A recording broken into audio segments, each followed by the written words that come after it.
আসসালামু আলাইকুম, আমি আহমেদ আনসারি, আপনাদের ফার্মাসিস্ট। আজকে আমরা রিভিউ করব ক্যালউইল K27 ট্যাবলেটের কম্পোজিশন, এর উপকারিতা, কোন কোন পেশেন্টদের দেওয়া হয় এবং কোন কোন পেশেন্টদের এটি অ্যাভয়েড করা উচিত। ক্যালউইল K27 একটি ক্যালসিয়াম ট্যাবলেট, তবে মার্কেটে যে সমস্ত ক্যালসিয়াম আছে তার থেকে এর কম্পোজিশন কিছুটা আলাদা। আমরা অনেক সময় মার্কেট থেকে অ্যাজ এ সাপ্লিমেন্ট ক্যালসিয়াম কিনে থাকি, তবে আমরা ক্যালসিয়ামের যে কম্পোজিশন সেখানে কোনো গুরুত্ব দিই না। আমি আমার দর্শকদের আপনাদের বলতে চাই যে শুধু ক্যালসিয়াম খেলেই হয় না, তার সঙ্গে কিছু আনুষঙ্গিক বিষয় দরকার যা এই ক্যালসিয়ামকে আমাদের শরীরে বা আমাদের হাড়ে শোষিত হতে সাহায্য করে। তো আজকে আমরা এর কম্পোজিশন দেখে নিব এবং এর উপকারিতা এবং কোন কোন কাজের জন্য এটা উপকারী সেটা দেখে নিব। এর কম্পোজিশনে প্রথমে রয়েছে ক্যালসিয়াম সাইট্রেট, যেটা রয়েছে 1250 mg। এই ক্যালসিয়াম সাইট্রেটের কাজ হচ্ছে হাড়কে শক্ত রাখা। দ্বিতীয়ত, এই ক্যালসিয়ামের কাজ হচ্ছে যে অস্টিওপোরোসিস প্রতিরোধ করা। অস্টিওপোরোসিস কি? বয়স বাড়ার সাথে সাথে আমাদের যে হাড়ের ঘনত্ব সেটা কমতে থাকে এবং হাড় ভঙ্গুর হয়ে যায় এবং সহজে ভেঙে যেতে পারে। তো এই অস্টিওপোরোসিসকে প্রতিরোধ করতে এই ক্যালসিয়াম সাহায্য করে। এখানে আরও একটি জিনিস আমাদের পয়েন্ট আউট করা দরকার, এতে রয়েছে ক্যালসিয়াম সাইট্রেট। আমাদের মার্কেটে যে সমস্ত ক্যালসিয়াম বেশি চলে, যেমন সেল ক্যাল, জেম ক্যাল, এগুলোতে থাকে ক্যালসিয়াম কার্বনেট। এই ক্যালসিয়াম সাইট্রেট এবং ক্যালসিয়াম কার্বনেটের মধ্যে কিছু পার্থক্য বা এই ক্যালসিয়াম সাইট্রেট কিছু অ্যাডভান্টেজ রয়েছে। সেটি কি?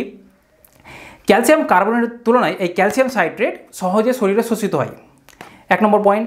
দ্বিতীয় হচ্ছে যে এই ক্যালসিয়াম সাইট্রেট খালি পেটেও নেওয়া যায়, কিন্তু ক্যালসিয়াম কার্বনেট সবসময় খাবারের সাথে নিতে হয়।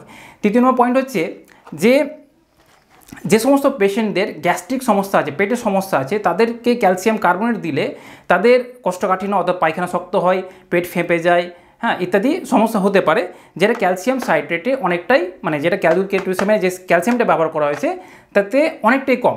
ক্যালসিয়াম কার্বনেটের তুলনায় ক্যালসিয়াম সাইট্রেটে পেটের সমস্যা কম হয়।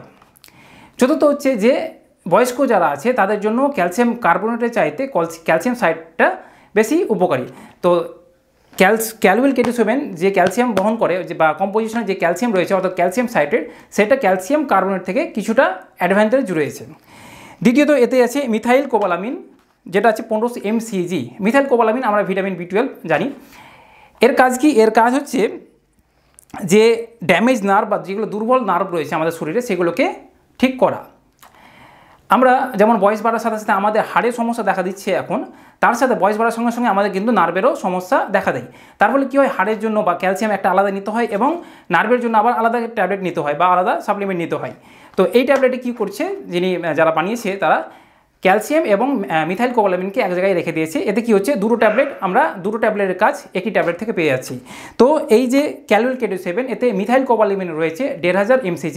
এর কাজ হচ্ছে যে দুর্বল নার্ভ বা যেগুলো ক্ষতিগ্রস্ত নার্ভ সেগুলোকে রিপেয়ার করে।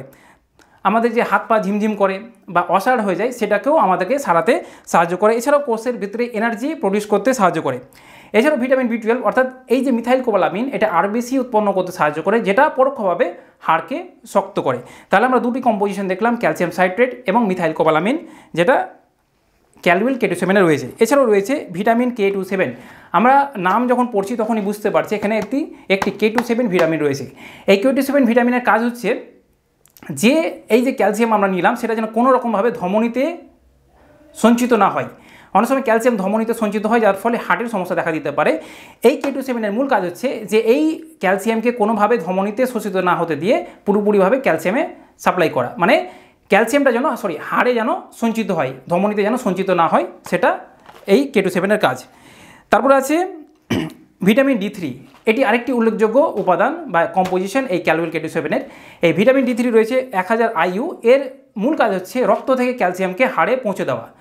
রক্ত থেকে ক্যালসিয়ামকে হাড়ে পৌঁছে দেওয়া হচ্ছে এই ভিটামিন D3 কাজ। তাহলে আমরা প্রথমে ক্যালসিয়াম সাইট্রেট পেলাম, মিথাইল কোবালামিন পেলাম, তারপরে দুটো কম্পোনেন্ট পাচ্ছি যেগুলো রক্ত থেকে ক্যালসিয়ামকে হাড়ে পৌঁছাতে সাহায্য করে। যেটা আমি প্রথমেই যেটা বলেছি যে শুধু ক্যালসিয়াম খেলে হয় না, সেই ক্যালসিয়ামকে আমাদের শরীরে শোষিত করার জন্য কিছু আনুষঙ্গিক বিষয়ের প্রয়োজন, সেটি এই ক্যালউইল K27 রয়েছে। এছাড়াও রয়েছে জিঙ্ক অক্সাইড এবং ম্যাগনেসিয়াম অক্সাইড, যেগুলো ক্যালসিয়ামের সঙ্গে মিলে হাড়কে শক্ত করে এবং হাড় যেন দুর্বল না হয় সেই দিকে খেয়াল রাখে। তো কোন কোন পেশেন্টদের এরা দেওয়া যেতে পারে? যাদের অস্টিওপোরোসিস রয়েছে তাদের দেওয়া যেতে পারে। বয়স্ক মানুষ, বিশেষ করে যে সমস্ত মহিলাদের মেনোপজ অর্থাৎ মাসিক বন্ধ হয়ে গেছে তাদেরকে দেওয়া যেতে পারে। হাড় ভাঙা রোগীদের দেওয়া যেতে পারে। নার্ভের দুর্বলতা যাদের আছে তাদের দেওয়া যেতে পারে।